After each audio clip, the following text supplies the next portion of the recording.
Hey, what's up, guys?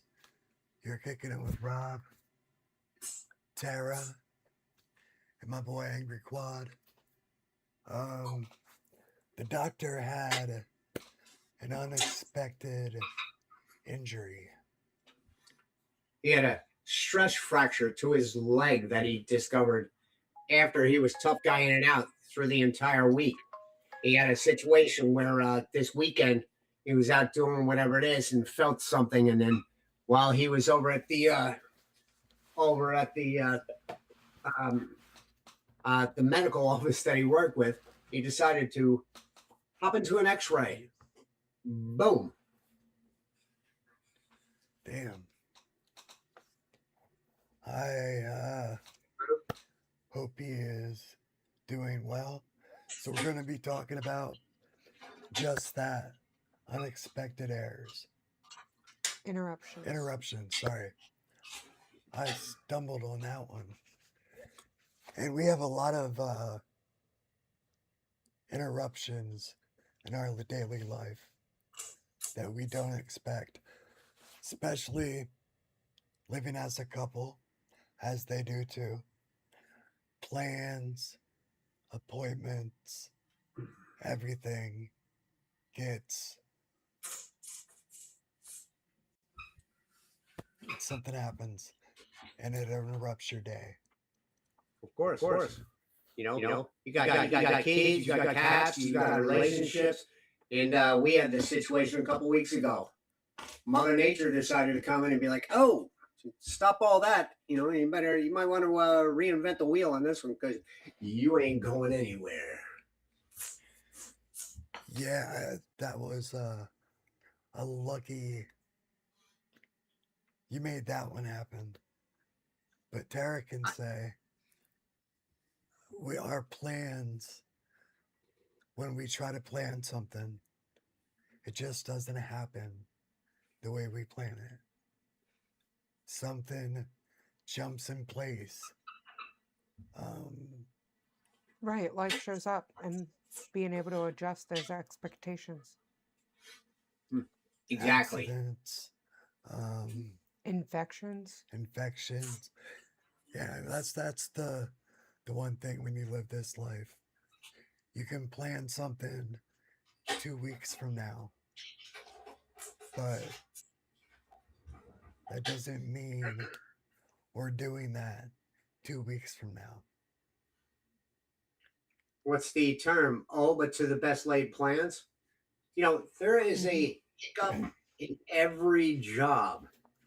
It is impossible to diagnose. It's impossible to try to figure out. You can't preempt it because if you could preempt it, it wouldn't be a hiccup. And one of the things that I find as it pertains to spinal cord injury is, I was always a little bit more spontaneous as a younger man prior to my injury. But I find at this point in time that I have to actually plan out my spontaneity, which damn near nullifies the whole point of spontaneous, being spontaneous. But once again, we don't have an option to not actually try to preempt what is going on. No, this lifestyle does not say, hey, don't worry about it.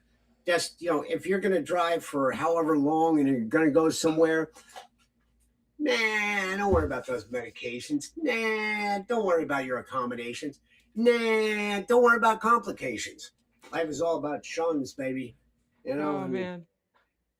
I try so hard to avoid those when we travel. Of course. Yeah. I mean, you guys go all over the place. Tell me about some of the interruptions that you've had or complications formed by interruptions, even though you probably absolutely positively tried to create the best laid plans. I can tell you one. A few months back, went out to York. Tara ended up sick and she started feeling better. We went to the hotel management, checked out, got me in the car, Tara comes around. She had to go back in. She comes back out. She goes, Rob, um, we're going to have to stay another night. Oh, yeah, you had already had an accident, and we had over a 2-hour drive home. And I started puking again. There was no way I could do all that. I remember that wondrous little tale. Yeah, I felt, and as a boyfriend or a husband, you feel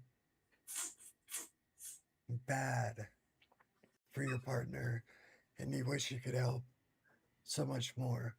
I thought she drowned in the bathtub. I think if she's going to drown in the bathtub, I don't think she's going to do it accidentally, man. It's going to be the spontaneous thing where it's just like, I'm the fuck out. All run into things that don't really make us really happy. You know, you go like this, you know, me, I don't really cry. I prefer the term bitch. I bitch about it. Like, you know, motherfucker. How am I getting out of this? You know, because that's all you have. Yeah, and it's like I said, you want to be able to help in so many different ways.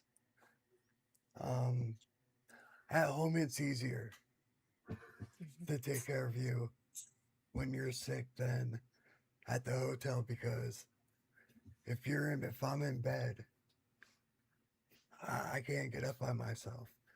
These are things that I've been learning over the last couple of years. We're gonna cure that. We're gonna cure that. You know, I spoke to Johnny Norton the other day, and he, you know, his training routines and everything else like that have put him in a position where he has the strength, he has the ability, he has the knowledge in order to get himself out of bed, get into a chair, and transfer and everything else like that. He just hasn't done it, but that's all gonna chill. That's gonna change. You know, I'll bitch and moan and cry and carry on and freaking facilitate as much as I can, but no. Well, right, because you named a important thing, because Johnny Norton has a routine. And routine is one of those things that help us pull ourselves out of that pity party. And when we create that routine, it's that instinctual thing inside of us that this is what we need to do next. And I've been working hard on different things to lighten my load. But transferring out of bed is a hard one. And almost fell on my face the other night. Oh, wow. It was a different way. I was trying to transfer myself the opposite way than I usually transfer. I thought it would be good to start getting this under control, and that way I'm able to transfer a different way that I don't know. It just didn't work out as planned. Yeah, you gotta know. You know what I mean? You know, the whole, you know, I hate to get all cliche and shit, but you know, the term, you know, nothing ventured, nothing learned. You have to know. But I will say with an absolute, when you're trying to reinvent the wheel, you know, our margin for error is not, you know, like all damn day. It's a very small window of opportunity. And the ability to get all busted up is, you know, that animal, you know, lives right next door and is ready to pounce at any given time. So, you know, that's exactly one of the things with the unintended interruptions. You know, once again, we would like to mitigate that, but however, it doesn't. Sometimes it just doesn't happen. You know, but but you also can't. I mean, routines are great, but you know, every now and then got to switch it up a little bit, especially if you're going to be going somewhere and you don't think that what you got going on with that whole thing is going to work out the way it was, because shit happens. Oh yeah. You get real creative when you're away from home. Yeah, I But mean, most of the time, go ahead. the stuff we like miss, or the stuff that shows up, is mostly replicable with like going to the store or finding a different hotel room, which the ADA policies are major help for people that travel in wheelchairs. Yeah, I know Yeah, I that. guess you had to find that one out the hard way. Yeah, right. Coming and visiting you. Mm-hmm. Try not to die on your watch. I keep my rules simple, dude. Quite simple. No AD. No anaphylactic shock from a bee sting. Nope. No, not getting stuck in a tornado and getting flung down the block. Nope. I'm dealing with things that I can actually, interrupt for a minute or two, but other than that, just be. I can't count the times that our plans had 100% changed. It's like, you think you're doing this? Nope. You're in the hospital for a week, bud. Hells to the no, my man. Hells to the no. I'm done with all that shit. No. What's one of the things you do to help yourself, Anger Quad? What do you mean? Anything in particular? I mean, just when it comes to life showing up. Is it you're thinking? Is it you just do it anyway? Is that where your anger comes from? Just get angry at it? Well, you're mistaking anger for passion. Anger is really misconstrued. People think you're just going to go and just cry all damn day. No, a lot of things that really don't work out piss me the fuck off, and they actually force me to actually focus and come up with a solution. I don't know what it would be. I don't know how it would be. I have no idea, but it's just like, that whole, God damn, once again, there's there's no crying in baseball. There's, you can do it for a second, but that frustration and everything else like that, then in turn has to be internalized, and then it has to be focused to a solution, because you don't really have another option. So bitch, moan, carry on. I do believe you're aware of my disposition when things don't exactly work out. But it actually forces my hand. It's you only have one avenue. You can either, with me, I have to deal with like transportation companies and things of that nature. So, when they don't show up on time, or, I'm off to Hoboken tomorrow, and in theory, everything's all planned out, there's going to be a problem. But, you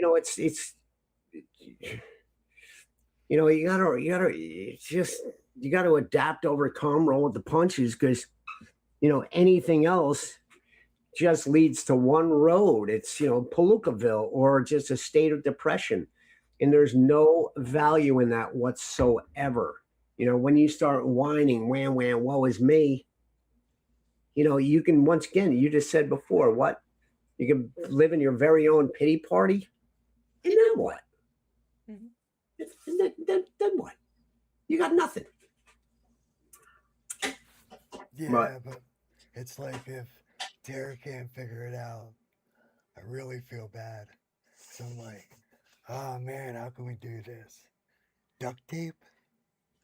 We always figure it out, though. Fix everything. Exactly. Just so you know, boss, you guys have two heads over there. If she can't figure it out, then you come up with ideas and you figure it out.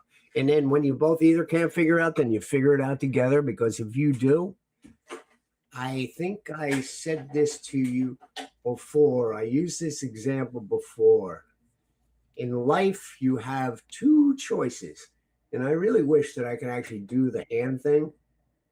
Here's your first choice is that you figure it out.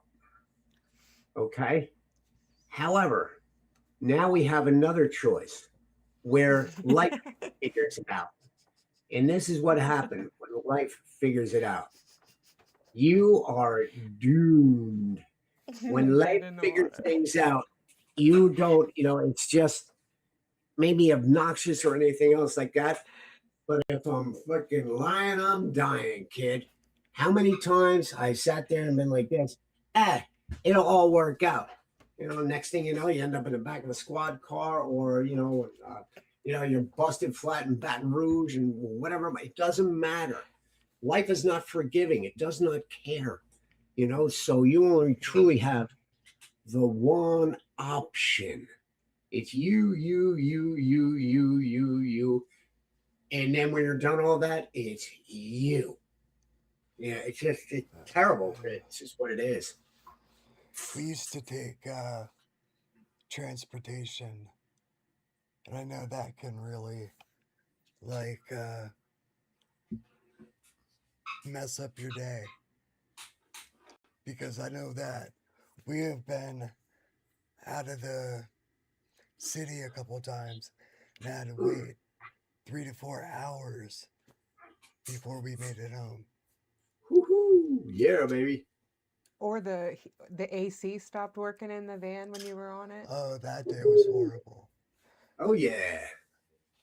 You ever had the van run out of gas? You ever had the van run out of gas? You ever end up with the van with a flat tire? You end up the van having an accident? Oh, yeah. Life's interventions, baby. Yeah. I think it's more the AC's not working. It's over 100 and some degrees. So I called Dara. I was like, listen, you might have to come pick me up. At that time, I don't think we were transferring much. Well, one, we weren't transferring at all. I don't think at that point in time. Yeah, I don't even think I was transferring yet.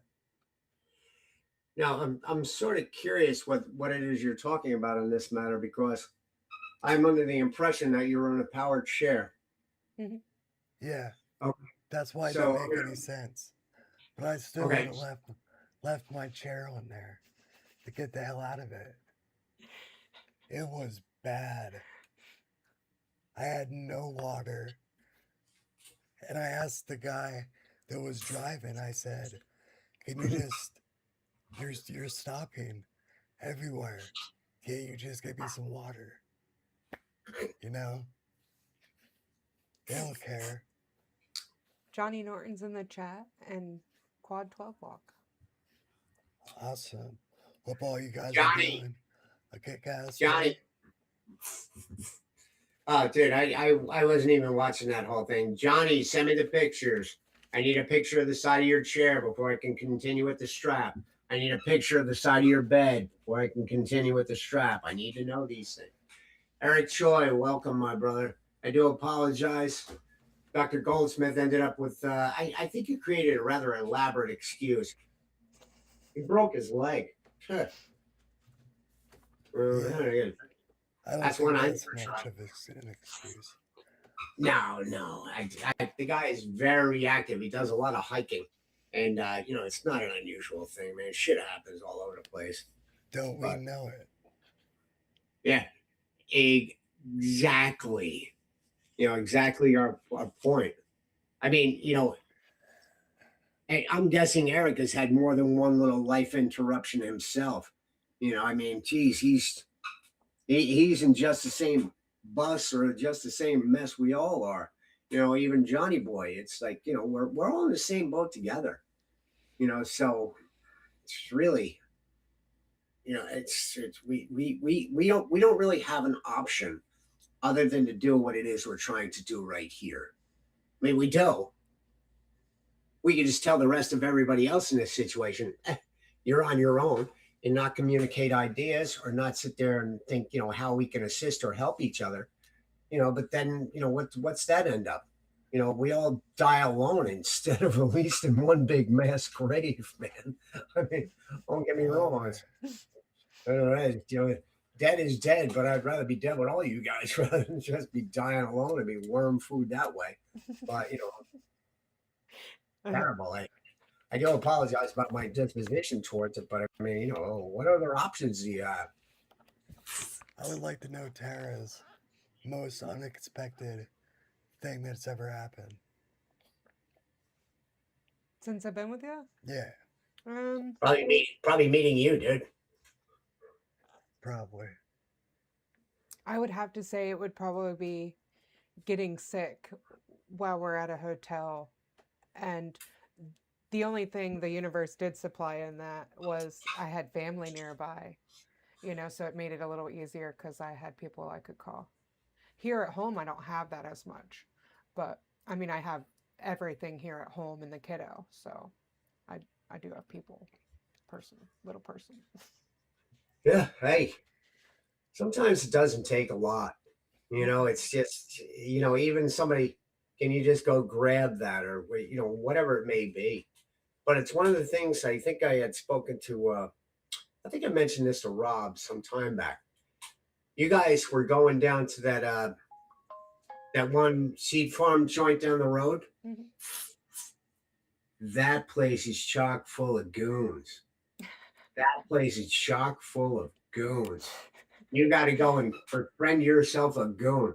I don't mean that in a bad way, but all guys, any guys that have ever used these things to function with, and I am the biggest example. I am a first-rate, straight-up, absolute, and total goon. I will do anything and everything. You need to find yourself, drag one of those boys down. I don't know, throw some groceries down the neck and another frostine or something like that, and just bring him into the fold. And if he runs into a situation, just be like, hey. Yeah, my cousin doesn't live too far. If I absolutely needed something, he probably would be here in a second. Or my aunt. And his mom. Yeah, they would be here in a second. But I get what she's saying. I mean, we're in an area because the spinal cord doctor I have she's absolutely amazing. And Tara has her husband as the doctor. Yeah. You just completely stumped me there. Tara has a husband that's a doctor. Is that what you just said to me? My primary doctor is the husband of the rehab med doc that he is fond of. I am still completely and totally lost. I do believe he just said that Tara has a husband. He did say that. I probably that's my words. I think I would have remembered that one. I'm like, wait a minute. We got a bit of a problem, man. Houston, I'm baffled. We just keep him in the back seat. No. So I'm under the impression that you have a therapist whose husband is a doctor. Is that what I'm gathering? No. My spinal cord doctor. More confused. Okay. The spinal cord doctor's name is Dr. Michaela. She's a female. Rehab med. That's where we see her at. She's in charge of the whole rehab floor there at UPMC. Her husband, Dr. Michael Luck, male, is also my primary care doctor. So we go to the same office and everything. So before he usually comes in the room and stuff for him, they've already communicated, got a good understanding what's happening. And his care is able to be very well knitted.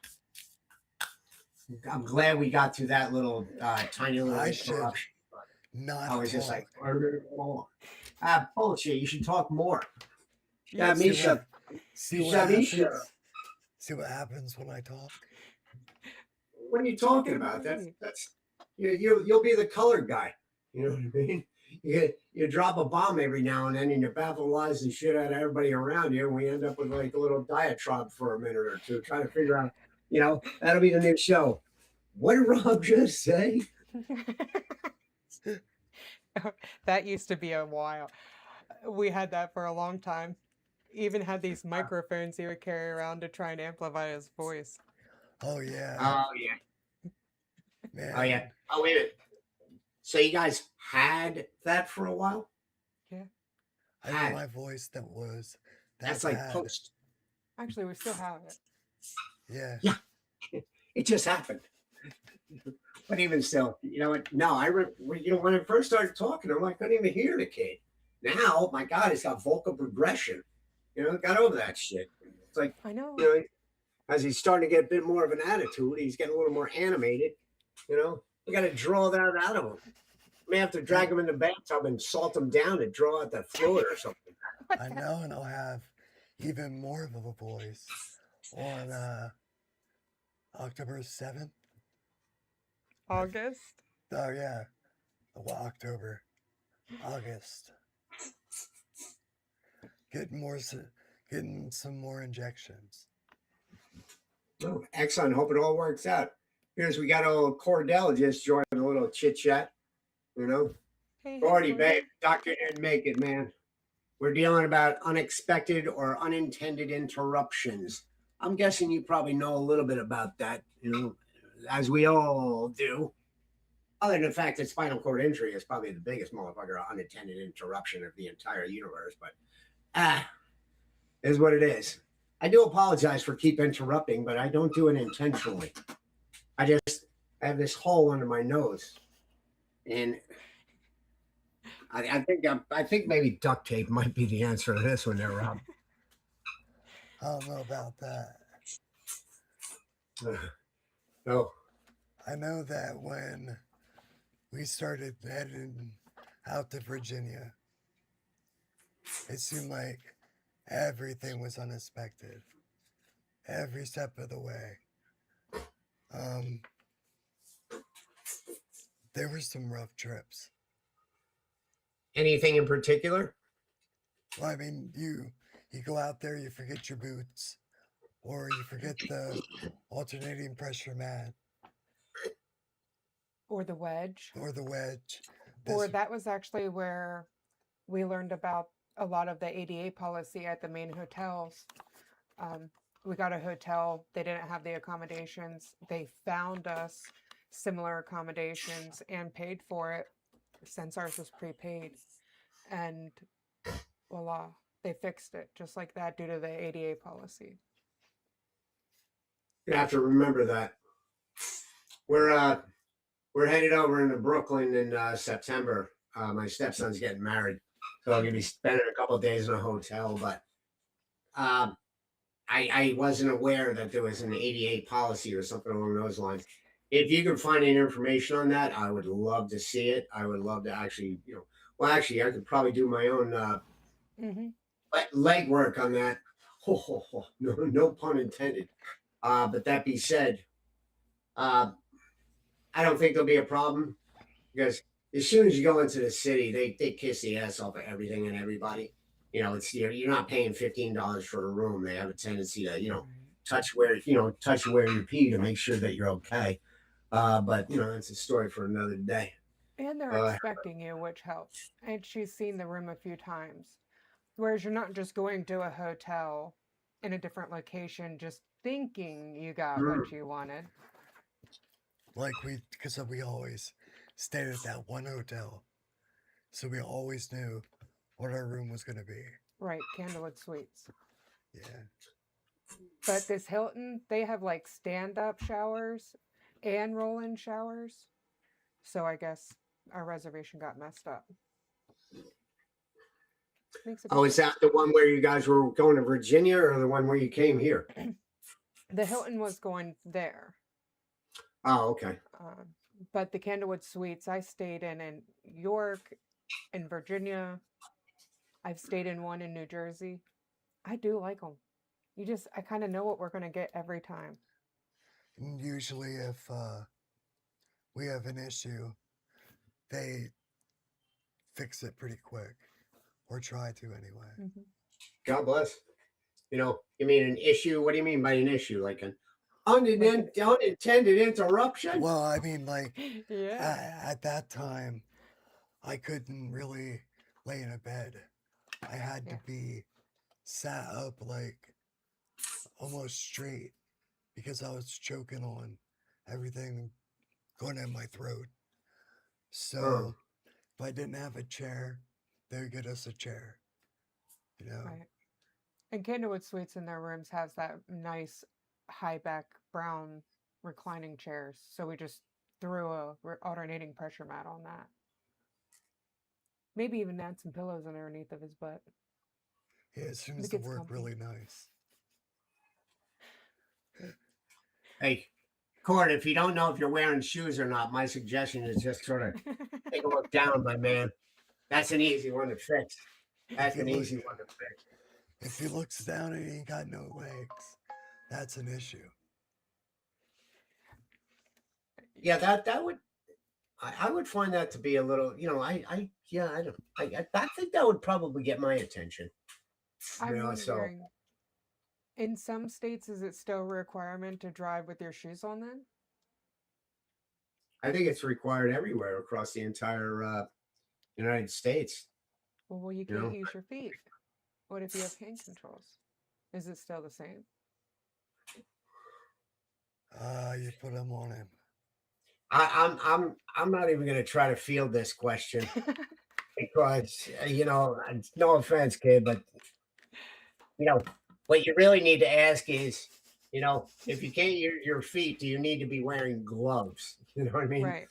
Might be a little bit better. You got a little bit better control or something like that. Okay. But I will say the whole thing with no shoes. Honestly, I think that you should be able to drive with no shoes whatsoever. Your bare feet are the most sensitive. They give you a better idea. I But agree. then again, if you're driving and stuff like that, and somehow a bee gets into the compartment and it bites you on the foot, and next thing you're dropping dead from anaphylactic shock because you're not wearing Oh, man. shoes. Or if they sneak down in your shoe or something like that. Shit happens, man. Once You know again, another unintended interruption.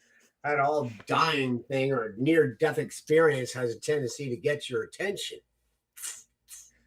You don't want to see me when I see a bee. I will run you over. I will. I saw it. I saw it. I had to snatch your shoe off. Yeah. He was pretty quick at it too. Hey, you said there was a bee in my thing. I have anaphylaxis. I was like, all right, don't need to see this anymore. That's what we do, man. And then Yes, there's a problem. Solve it. Figure out what's going on. If there's a bee in my your shoe. shoe, I was ready to squash. Well, hear that or at least smack off because knowing me, I'll smash it and a stinger will go back into his foot and I'll be like, I just killed Rob. And that would defeat my entire only rule for a couple weeks ago. Don't die.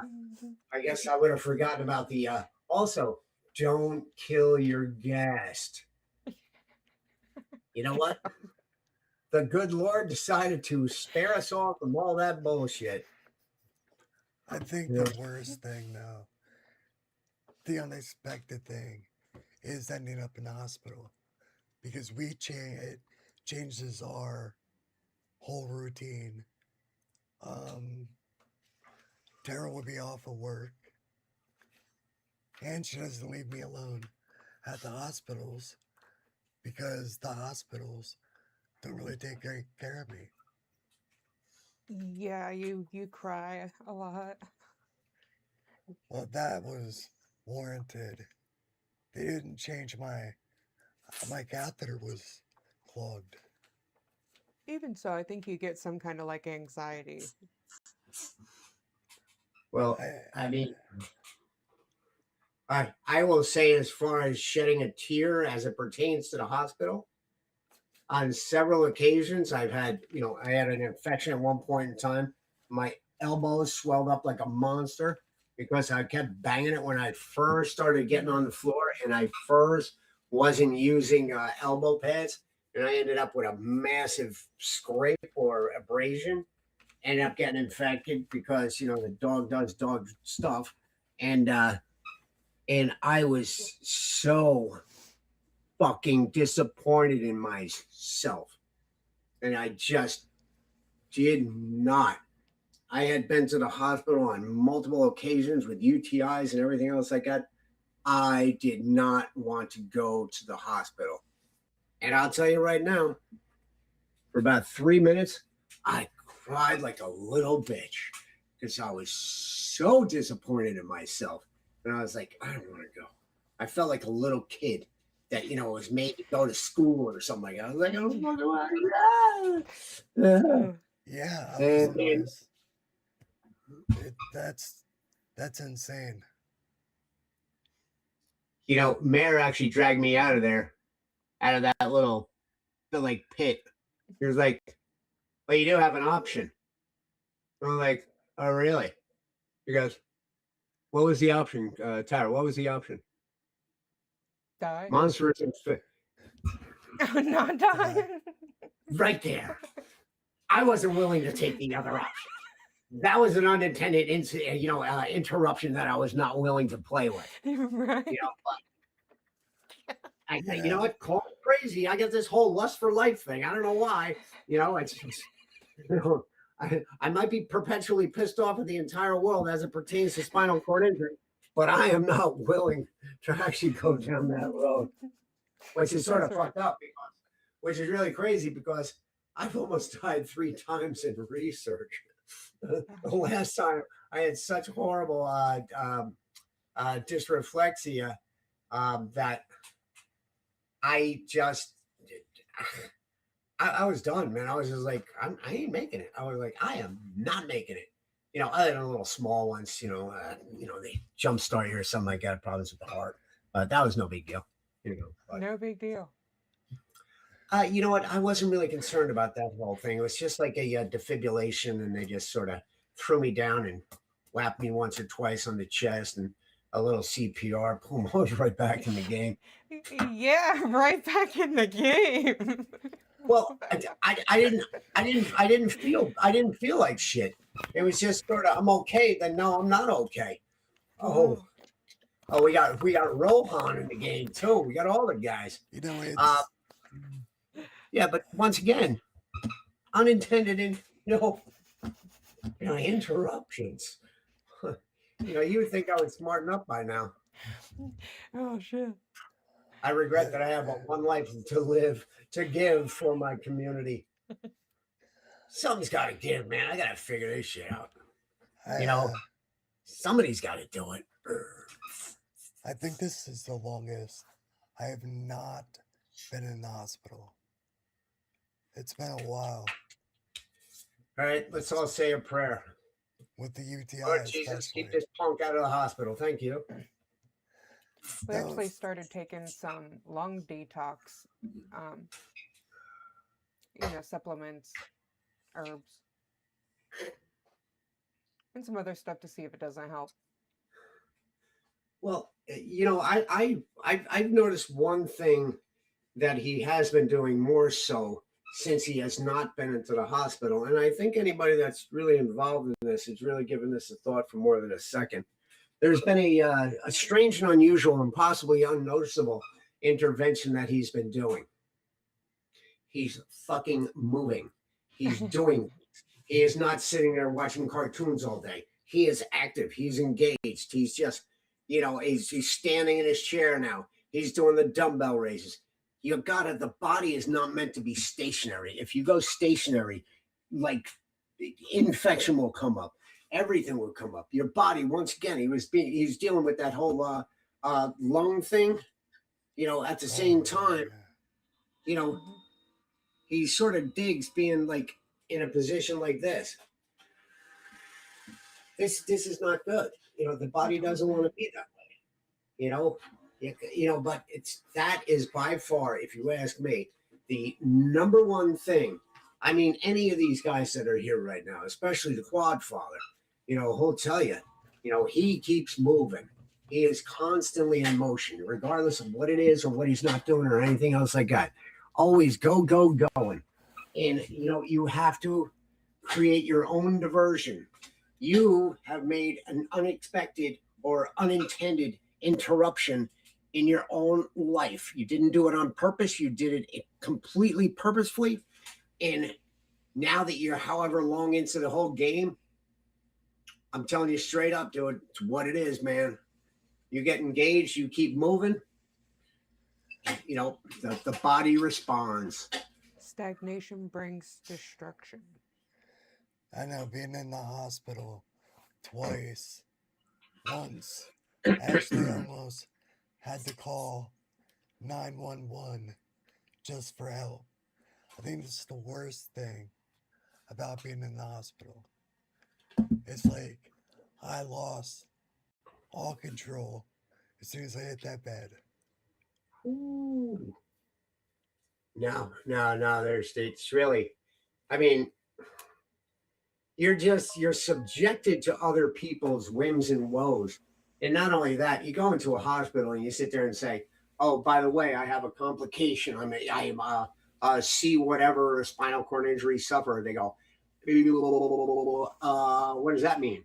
And you go, I guess, well, A, B, C, and D. And they go, what the hell? What about E and F? Oh, fuck. You know, it's like one of those. So hell's to know. I know that I was calling Tara like every day. I was like, you got to come out. Something's not right. I'm so much pain.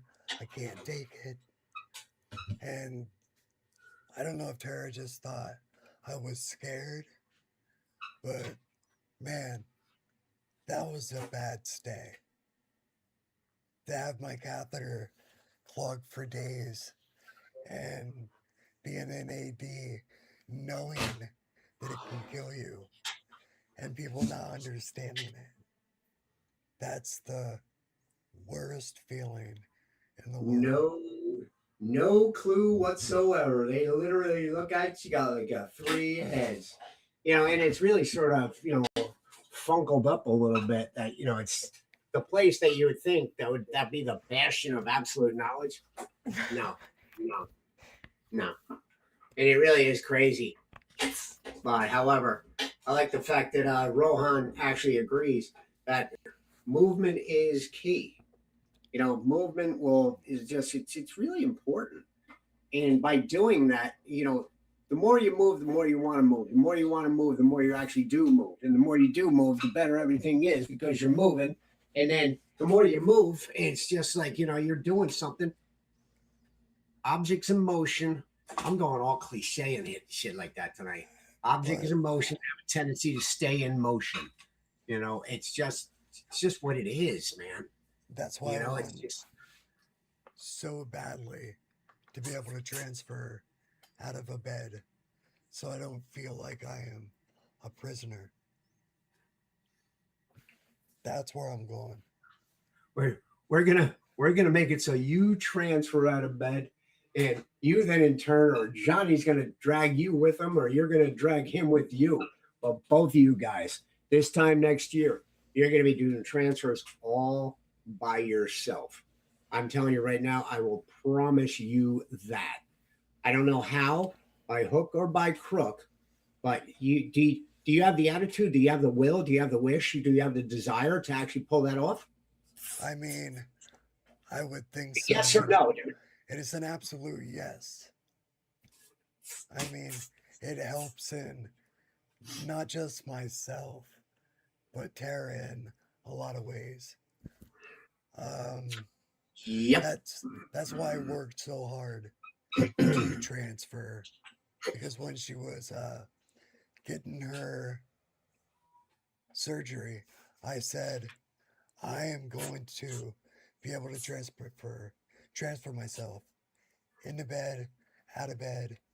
That's what I thought. But I got the in the bed thing.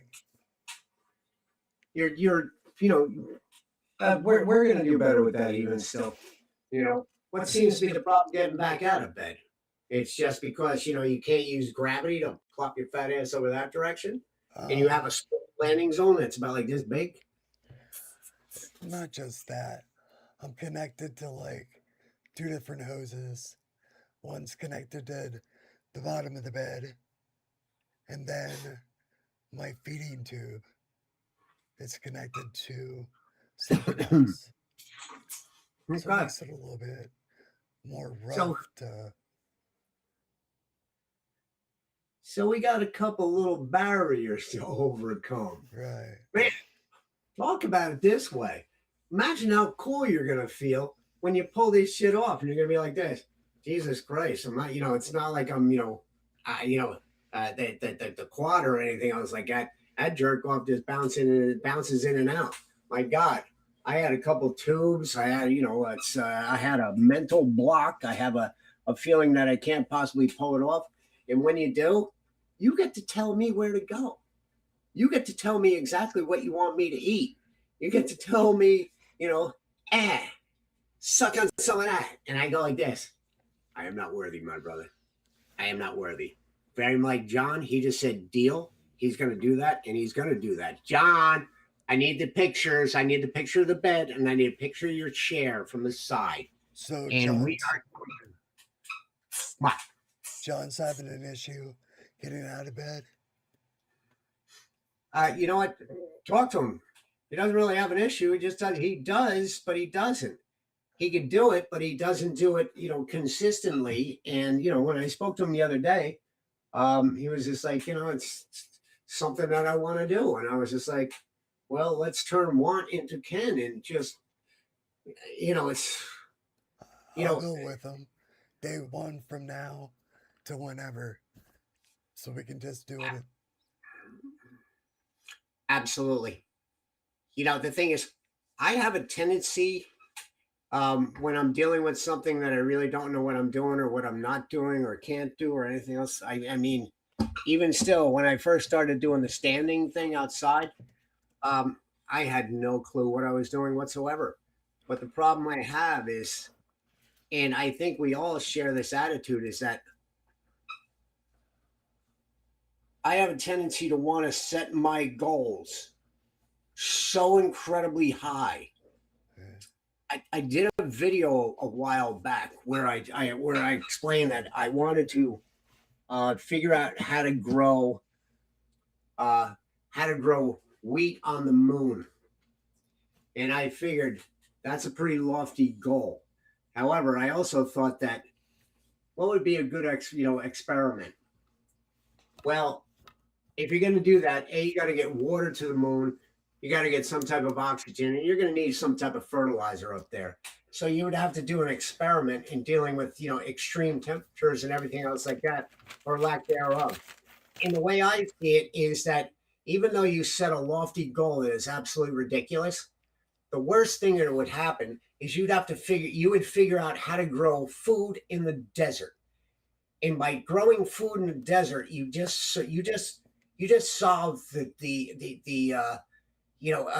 food being plentiful. You just figured out how to solve famine on the planet.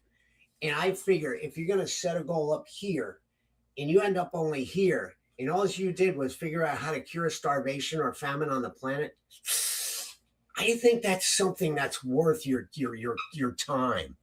It's just, if you shoot for the sky and you only go to the top of a mountain and you've never been above sea level, think about where you got to.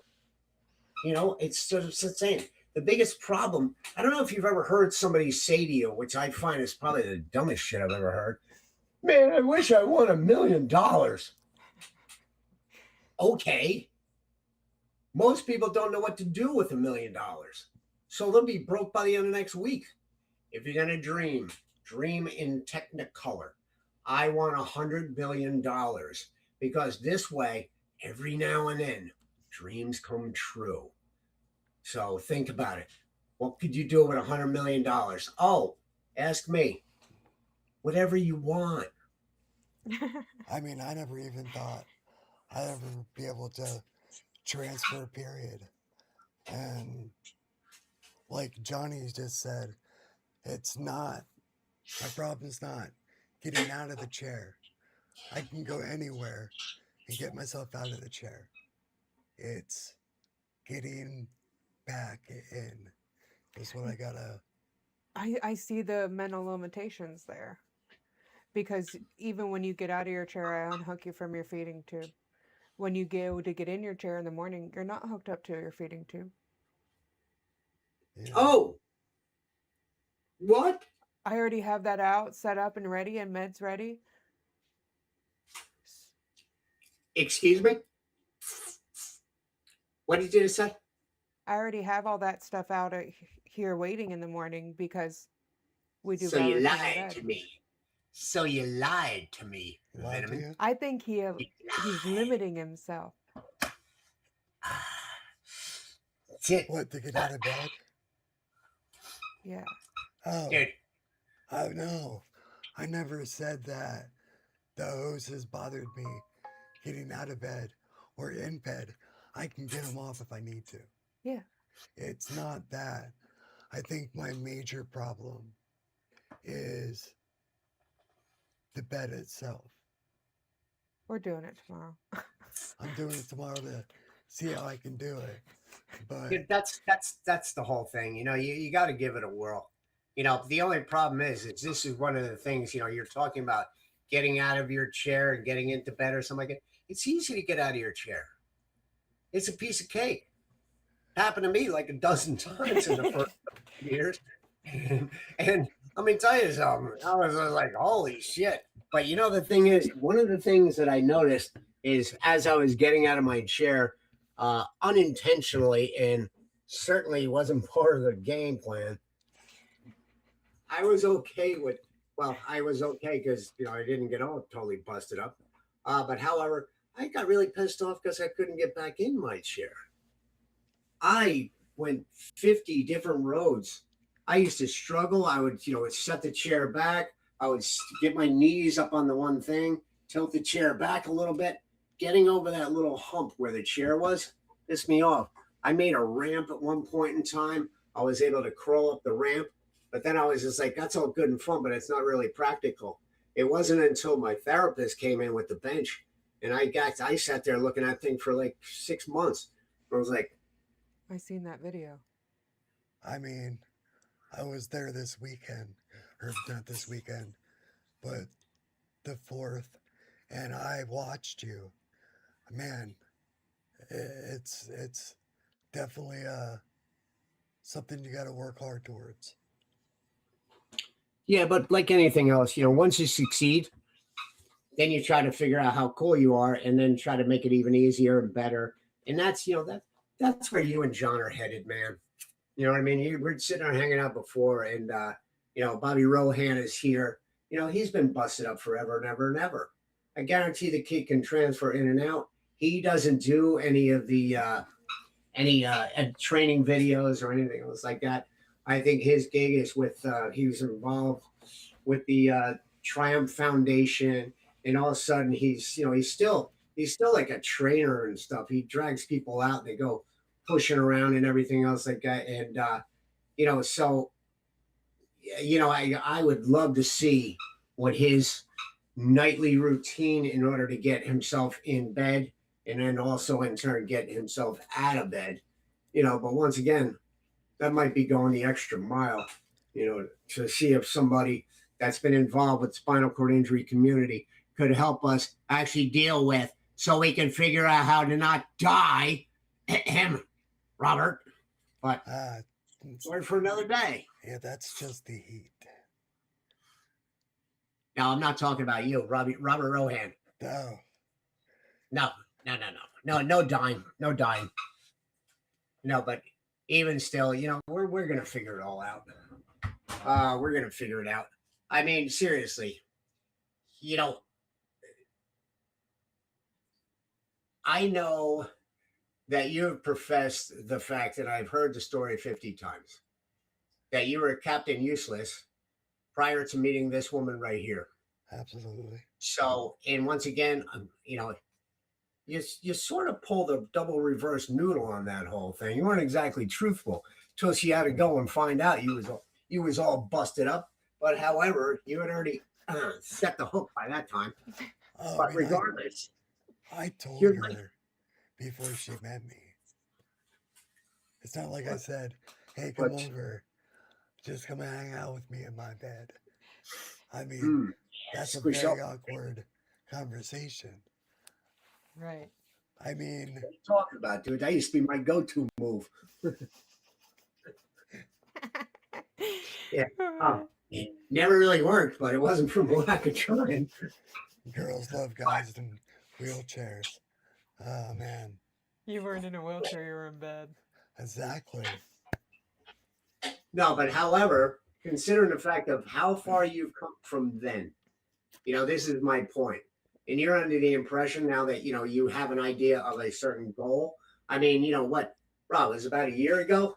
We were talking about just this very thing, starting a live stream. I think I was yapping about it, and you're just like, and here we are. How long ago before you even started your channel? It's just. Yeah, as Tara just said, maybe you should do a channel. And I was like, okay. But I wasn't comfortable with it at first. What's the matter? I'm definitely more comfortable now doing YouTube and creating content. I always thought that I had to do it 1,000 times just so it was perfect. But in the end, it wasn't perfect. It was. I don't know if you've ever watched any of my videos. Baby, listen, kid, I am so far from perfect. I don't even bother trying.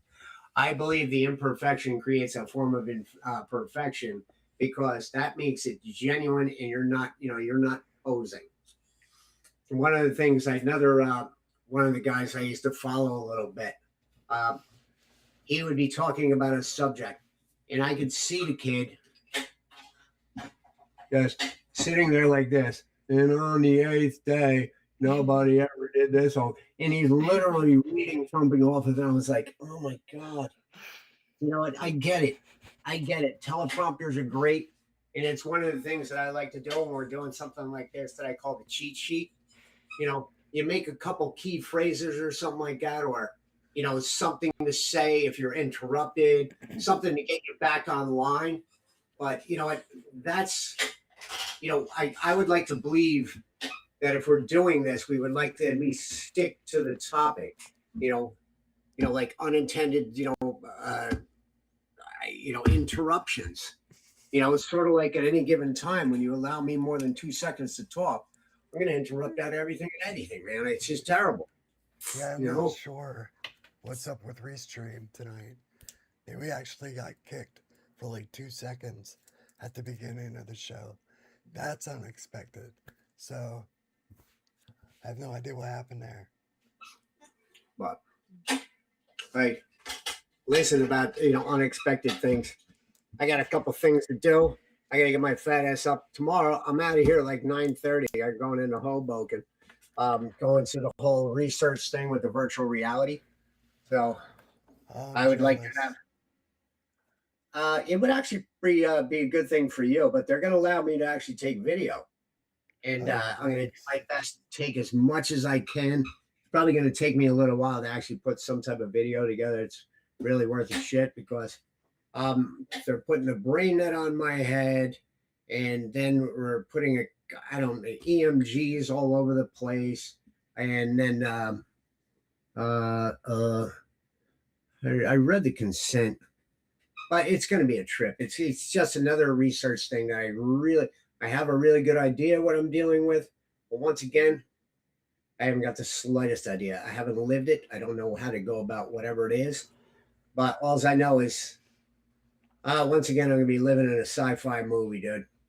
And you would, I think you would actually enjoy it because they're going to put these gloves on you, and you're going to actually have to use your hands and everything else like that. I mean, my hands may seem like they can function well because I just basically force things into them, and I'm able to, look like look, I got this in my hand. No, you don't. You just sort of got it wrapped around your fingers. Get out of here. Right. But this whole thing would be a bit of a trip, But even still, I tell you, man, this whole MBG thing comes to freaking Jersey. Oh man, shoot the Pope if I have to.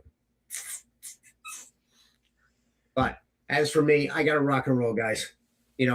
Finish up, do whatever you got to do.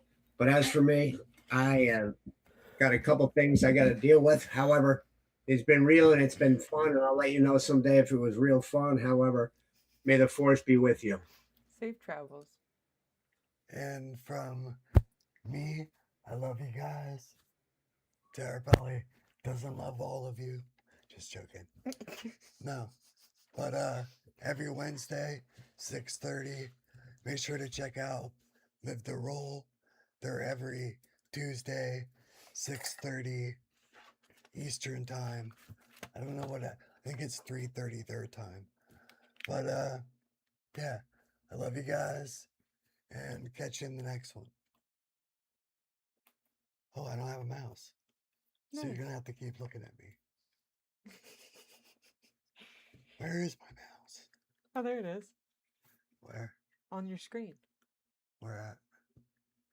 Oh, that was mine. Oh man. I think this is gonna be a blooper. I think my mouse went dead.